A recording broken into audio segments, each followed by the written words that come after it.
नमस्कार, स्वागत है आप सभी का। इंडिया पब्लिक खबर देख रहे हैं आप, मैं गौरी आपके साथ। वक्फ संशोधन बिल संसद से पास हो चुका है। देश भर में जहां एक तरफ इसका विरोध हो रहा है तो एक बड़े स्तर पर लोग इस बिल का धन्यवाद भी कर रहे हैं।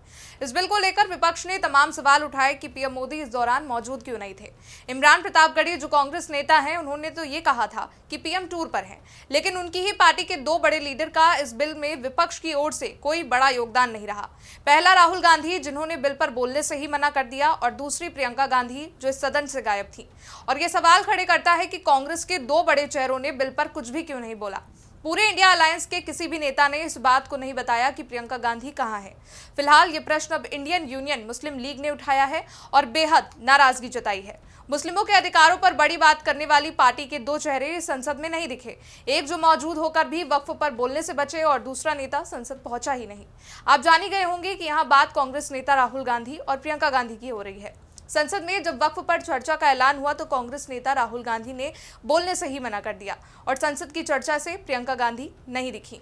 ये बात मुस्लिम लीग को नागवार गुजरी है और अब इंडियन यूनियन मुस्लिम लीग ने इसकी निंदा की है। यही नहीं, केरल जमीयतुल उलमा के मुखपत्र सुप्रभातम ने तो प्रियंका गांधी की अनुपस्थिति को काला धब्बा बताया है और सवाल उठाया कि जब बीजेपी इस बिल को बढ़ा रही थी तो प्रियंका गांधी कहां थी। जो मानते हैं कि ये मुसलमानों के मौलिक अधिकारों को कमजोर करता है, वो जब बिल पेश किया जा रहा था तब कहां थी। इसके साथ ही सवाल किया गया कि विपक्षी नेता राहुल गांधी ने विधेयक पर बात क्यों नहीं की, जो उनके अनुसार राष्ट्र की एकता को प्रभावित करता है। यहाँ केरल के समाचार पत्र ने राहुल गांधी और प्रियंका गांधी की तुलना करते हुए उन विपक्षी नेताओं की तारीफ की जिन्होंने बिल का विरोध किया और जिसने कांग्रेस के कई नेता और टीएमसी पार्टी शामिल है। लेकिन यह सोचने वाली बात है कि जब एक ऐसा महत्वपूर्ण बिल पेश किया जा रहा था तो क्या नेता प्रतिपक्ष को अपना मत सदन में नहीं रखना चाहिए था, या वो ये जानते हैं कि इस बिल का विरोध करना उन्हें मुश्किल में डाल सकता है। उधर इस बीच कांग्रेस के राज्यसभा सांसद सैयद नसीर हुसैन का भी बयान सामने आया है, जो ये कह रहे हैं कि ये विधेयक असंवैधानिक और अनुचित है। हमारा मानना है कि ये एक संवैधानिक समस्या है और ये विधेयक असंवैधानिक और अनुचित है। ये लक्षित कानून है। दोनों सदनों में बहस बहुत अच्छी रही। हम सरकार से असहमत थे, ये जानते हुए भी कि आने वाले दिनों में विधेयक के साथ कई मुद्दे होंगे। सरकार इसे पारित करने पर अड़ी रही। विपक्ष ने एकजुट होकर लड़ाई लड़ी। फिलहाल पीएम मोदी की अनुपस्थिति का सवाल करने वाला विपक्षी दल अपने ही नेता की चुप्पी और गैर हाजिरी पर जवाब नहीं दे पा रहा है। मुस्लिम लीग कांग्रेस से सवाल कर रही है कि आखिर राहुल गांधी की पार्टी ने तो खूब बयान दिए कि बिल मुस्लिमों के हक के खिलाफ है, लेकिन जब बात संसद पर आई तो उनके पार्टी के बड़े चेहरों ने उनके हक की बात क्यों नहीं लड़ी। केरल के समाचार पत्र के मुताबिक वायनाड से सांसद प्रियंका गांधी का व्हिप के बावजूद संसद में न आना एक धब्बा बन गया है। इस सवाल का जवाब कभी नहीं मिलेगा कि जब भाजपा मुसलमानों के संवैधानिक अधिकारों का हनन कर रही थी तब प्रियंका गांधी कहां थी। देश की एकता को खत्म करने वाले विधेयक पर विपक्षी नेता ने क्यों नहीं बोला। ये एक धब्बा बनकर रह जाएगा। तो अब एक अखबार ने उनको काला धब्बा तक कह दिया है। साथ ही अखबार ने यह भी लिखा है कि अनंत काल तक गूंजता रहेगा कि लोकसभा में विपक्ष के नेता राहुल गांधी ने इस विभाजनकारी बिल के खिलाफ क्यों नहीं बोला।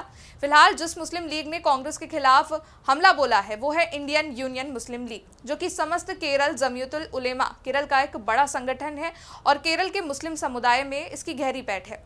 संगठन का विरोध इसलिए भी अहम है क्योंकि 2024 में जब केरल की वायनाड सीट पर उपचुनाव हुआ था तो यहां से प्रियंका गांधी उम्मीदवार बनी। दरअसल राहुल गांधी ने वायनाड और रायबरेली सीटों से चुनाव जीता था। राहुल ने वायनाड से इस्तीफा देकर रायबरेली सीट चुनी।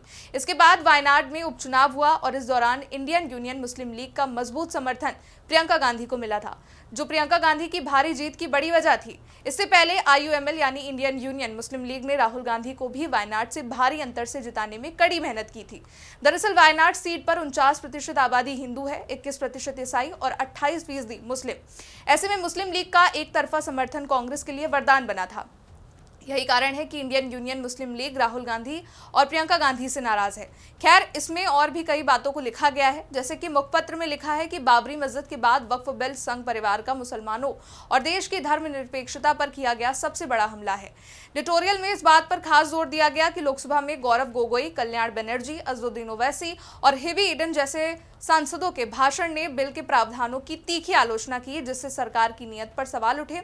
इसी तरह केसी वेणुगोपाल, ईटी मोहम्मद बशीर, एनके प्रेमचंद्रन और के राधाकृष्णन ने भी बिल के छिपे एजेंडे को उजागर करते हुए सरकार को कटघरे में खड़ा किया।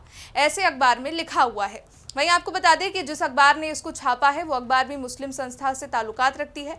फिलहाल केवल यही नहीं, all India Muslim personal law board और ऑल इंडिया शिया पर्सनल लॉ बोर्ड जैसे संगठनों ने भी बिल का कड़ा विरोध किया है। यहाँ मौलाना खालिद रशीद फिरंगी महली और मौलाना यासूब अब्बास जैसे नेताओं ने भी प्रियंका और राहुल गांधी की चुप्पी पर निराशा जताई है।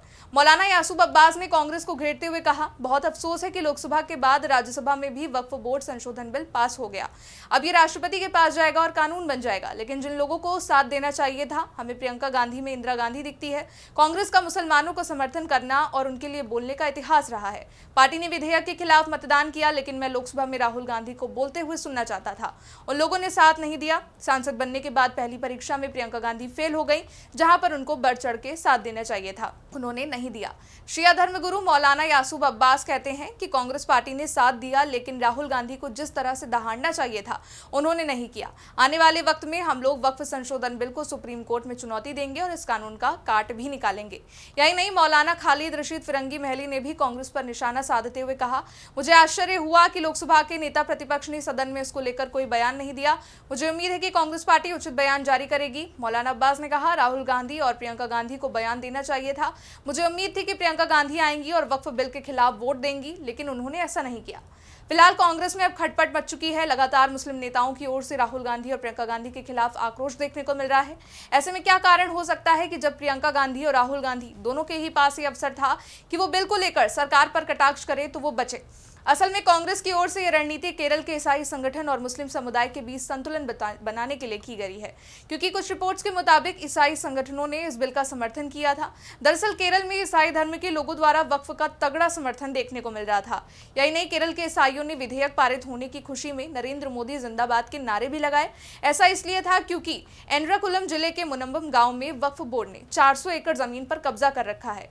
कई ईसाई परिवार यहां बसे हुए हैं। स्थानीय निवासियों ने आरोप लगाया कि वक्फ बोर्ड उनकी भूमि और संपत्ति पर अवैध रूप से स्वामित्व का दावा कर रहा है, जबकि उनके पास पंजीकृत दस्तावेज और भूमि कर भुगतान रसीदें भी हैं। मुनबम के लगभग 600 परिवारों ने संसद में वक्फ संशोधन विधेयक पारित होते ही पटाखे फोड़कर जश्न का इजहार किया।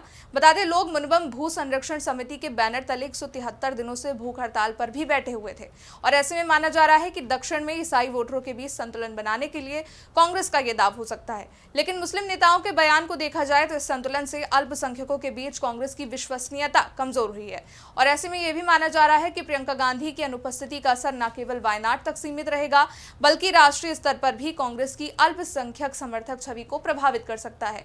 इसलिए बीजेपी ने इस मौके का फायदा उठाते हुए कांग्रेस पर वोट बैंक की राजनीति का आरोप लगाया और दावा किया। फिलहाल राज्यसभा और लोकसभा दोनों से ही वक्फ संशोधन बिल पास हो चुका है, जिसका उद्देश्य 1995 के वक्फ अधिनियम में संशोधन कर भारत में वक्फ संपत्तियों के प्रबंधन में सुधार करना है। इस विधेयक के तहत वक्फ बोर्डों की कार्यकुशलता बढ़ाने, पंजीकरण प्रक्रिया को सरल बनाने और वक्फ रिकॉर्डों के प्रबंधन में प्रौद्योगिकी का उपयोग करने का प्रस्ताव है। साथ ही इसका उद्देश्य वक्फ बोर्डों की कार्यप्रणाली में सुधार कर उनकी पारदर्शिता और कार्यकुशलता को बढ़ाना है। साथ ही वक्फ के नाम पर गरीबों, मजलूमों और देश के नागरिकों के निजी स्वामित्व की भूमि पर कब्जा करने वालों को चिन्हित किया जा सके और दंडित किया जा सके। वहीं वक्फ की संपत्ति का इस्तेमाल जन कल्याण के लिए हो, जो इसका वास्तविक अर्थ है। इस रिपोर्ट में फिलहाल के लिए इतना ही। देश दुनिया की तमाम बड़ी खबरों के लिए देखते रहिए इंडिया पब्लिक खबर।